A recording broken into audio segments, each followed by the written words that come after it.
여러분 안녕하세요. 이번 시간에는 을사년 일주별 운세 중에서 정해일주에 대해서 한번 알아보도록 하겠습니다. 정해일주는 이 정화가 보통 이제 달, 하늘에 떠 있는 달을 상징하고 있고, 해수는 호수라든가 바다를 상징합니다. 그래서 정해일주는 이제 호수에 달이 떠 있는 그런 모습이기 때문에 다소 몽환적이고 또 낭만적이고 평화로운 어떤 그런 모습을 보입니다. 어찌됐든 이 정화는 달이니까 어둠을 밝히는 그런 형상을 가지고 있기 때문에 뭔가 숨어져 있는 것을 파악하는 능력, 그런 것들이 좋습니다. 그래서 정해일주는 대체적으로 사람의 심리를 잘 파악하고 있는 그런 성향 때문에 범죄라든가 어떤 숨겨져 있는 뭔가를 찾아내는데, 그런데 상당한 재능을 가지고 있고, 또 영감이라든가 예감 또는 뭐 직감, 이런 것들이 굉장히 잘 발달되어 있기 때문에 특히 어떤 미래를 예측하는 예지 능력, 이런 것들이 뛰어난 사람이다, 이렇게 볼 수 있습니다. 또 정화는 달이고 해수는 이제 호수나 바다가 되니까 이 자신의 모습, 이 달이 이 자신의 모습을 호수에 이렇게 비추고 있는 현상이거든요. 그러니까 거울을 보고 있는 그런 모습이기 때문에 정해일주는 대체적으로 용모가 단정하고 사람들이 겸손하고 예의 바르다, 이렇게 볼 수 있고요. 인격적으로 굉장히 온화한 사람, 또 정직하고 부드럽다, 이렇게 볼 수가 있습니다.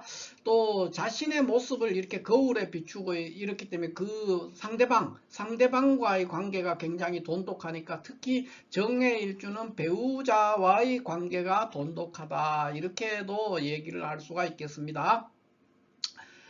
그 외의 물상으로는 이제 정화는 붉은색이고, 해수는 우리가 동물로 돼지의 물상을 가지고 있잖아요. 그렇기 때문에 붉은 돼지 뭐 이렇게 되니까, 붉은 돼지는 현실에 잘 없어요. 그래서 굉장히 신령스러운 느낌을 갖게 됩니다. 그래서 정해일주는 영감이 발달하고, 특히 정해일주는 꿈을 많이 꾸고 꿈이 또 잘 들어맞고 어떤 예감이나 직감이 어긋나는 경우가 없고, 그런 특징들 때문에 직관력이 발달되어 있는 사람들이 많습니다. 일지해수가 있는 사람은 대체적으로 그렇습니다. 그리고 영감이 발달되어 있어서 여러 가지로 어떤 그 미래를 내다보는 능력, 그런 능력을 가지고 있다, 이렇게 볼 수가 있고요.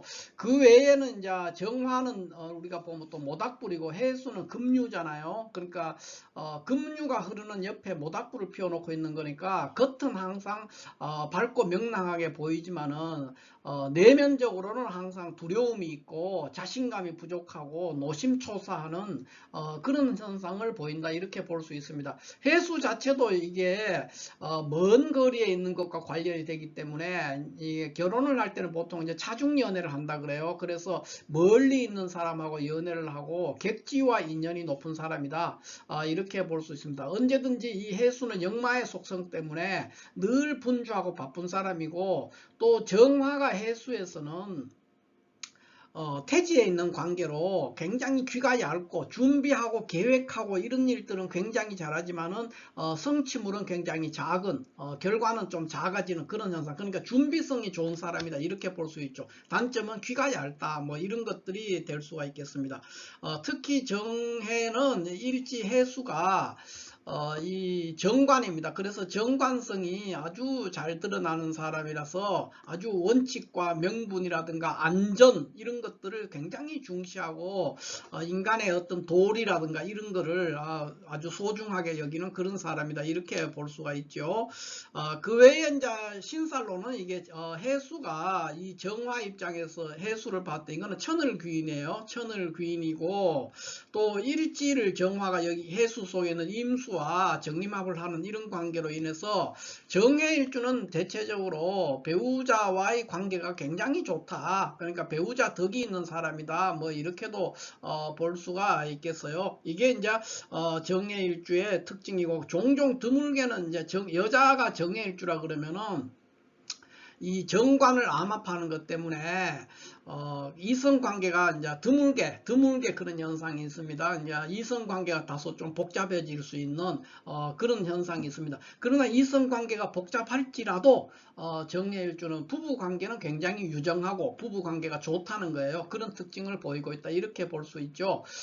그러한 정해일주가 지금 을사년을 봤을 때는 어떻게 되냐 했을 때 을사년의 을목은 편인이에요. 편인이고 사화는 이제 급제가 됩니다. 이런 구조로 인해서 다소 정해일주의 을사년은 굉장히 역동적이고 변화가 많고 만남과 이별이 아주 복잡다단하게 일어나는 그런 한 해가 될 수 있다. 이렇게 볼 수가 있어요. 그래서 이게 이제 뭐 이거는 좋다 나쁘다를 떠나서 그런 현상, 그러니까 만나든 이별이든 아주 분주하고 바쁘고 변동이 있는 그런 한 해가 될 수 있다. 이렇게 볼 수 있죠. 그런 경우에서 이제 직장 부분은 어떠냐 하면 직장에서는 이제 업무가 바뀌거나 또 부서 이동을 하거나 그런 현상들이 생길 수가 있습니다. 그러나 천간에 있는 글자의 구조에 따라서는 어떤 윗사람의 덕을 누려서 또는 승진의 어떤 기회를 잡을 수도 있고 변동 속에서 그런 어떤 기회를 포착할 수 있는 그런 한 해가 될 수 있고 학업을 하는 사람도 마찬가지가 되겠습니다. 어쨌든 고요히, 그러니까 아무 일도 없었더니 조용히 지나갈 수는 없는 한 해가 될 수 있다. 모든 면에서 그렇다고 하고 연애 방면에 있어서는 결혼을 할 수도 있고 이별을 할 수도 있는 아주 양면성을 가진 한 해가 될 수가 있습니다. 또는 뭐 출산을 할 수도 있고 여러 가지 일들이 생길 수 있는 한 해다. 이렇게 볼 수 있고 그냥 단순하게 연애를 하는 것만 기준을 한다면은 그렇게 반가운 해는 아니다. 이렇게 볼 수가 있죠. 건강 면에서도 그렇게 좋은 해는 아닙니다. 건강도 굉장히 불리한 한 해가 되고 사업도 마찬가지로 이제 변동이 많은 해다. 어찌됐든 정해일주는 을사년이 매우 변화나 이별과 만남 또는 여러 가지 변동, 이동, 뭐 이사 이런 것들이 복잡하게 일어나는 한 해가 될 수 있다. 이렇게 볼 수가 있겠어요. 사주 전체 구조에서는 만약에 이렇게 가불이 만약에 천간에 있다면 또 을사년에 인성이 왔으니까 결코 이거는 이제 너무 인성이 많아져서 좋지가 않습니다. 그러나 뭐 시주에 이렇게 유금이 있었다든가 또는 축이 있었다든가 이렇게 되면 또 상황이 다릅니다. 아주 좋은 한 해가 될 수 있어요. 그러나 단지 천간에 갑을만 있는 걸 한다면 좋지 않은 해다. 이렇게 볼 수가 있고 병이나 정이 있을 때도 역시 이거는 비겁이니까 을목이 와서 비겁을 부추기는 그런 현상이 돼서 여러 가지 탈제 현상이라든가 이런 것들이 생길 수가 있습니다. 그러나 이 경우도 사주 지지 내에서 뭐 관살이 너무 많다든가 했을 때는 또 좋은 결과를 드러낼 수가 있다. 이렇게 볼 수가 있죠. 그 다음에는 이제 무토나 기토가 있을 때는 어떻게 될 거냐. 을사년이 왔을 때 무토나 기토가 왔는데 이제 이 무토나 기토가 만약에 용신이다 이랬을 때는 아주 무토가 있을 때 무토가 용신이라면 아주 좋은 해가 될 수 있고요. 기토가 용신이라 그러면은 아주 나쁜 해가 될 수 있기 때문에 극명하게 갈라집니다. 그러나 용신이 아니라면은 사주 전체 구조에 따라서 조금 달라질 수도 있고 좋아질 수도 있고 그런 여러 가지 현상을 보일 수가 있다. 이렇게 볼 수가 있죠. 만약에 뭐 여기에 뭐 지지에 여기에 이제 뭐가 있냐 예를 들어서 여기 해수가 월지 해수다. 그랬을 때는 아주 좋은 해가 됩니다. 무기토가 있다면은 을사년 아주 좋은 해가 될 수 있기 때문에 여러 가지 전체적인 구조를 항상 염두에 두고 살펴야 된다. 이렇게 볼 수 있고 경신금이 있는 경우에는 상황에 따라서 다릅니다. 그러니까 경신금이 있는 경우에는 만약에 사주 원국 내에서 갑을이 이렇게 있다고 할 때 갑이나 을이 있는데 이것이 용신이라고 했다면은 여기 그러면서 이렇게 경신금이 있으면은 을사년은 아주 좋은 해가 될 것이고요. 용신이 아닌데 이렇게 했었다면은 이제 별로 좋지 않은 그런 한 해가 될 수가 있다. 이렇게 볼 수가 있죠. 그 다음에는 이제 임계수가 있을 때는 임수가 임수가 있을 때는 이제 대체적으로 좋습니다. 임수가 있을 때는. 그러나 개수가 있을 때는 사주의 구조를 봐야 됩니다. 그래서 사주 구조가 일간이 매우 약하다 그러면 좋을 수가 있는데, 그렇지 않다면은 별로 반갑지 않은 한 해가 될 수가 있죠. 그 다음에 지지로는 이제 신금이 있을 때가 있고 유나 축이 있을 때가 있는데, 이 모든 것들이 다 그 외에 뭐 인목이 있을 수도 있죠. 인목이 있을 때도 역시 뭐 그렇게 반갑지 않은 글자들이 되는데, 그렇게 심각하지는 않습니다. 이 모든 글자가.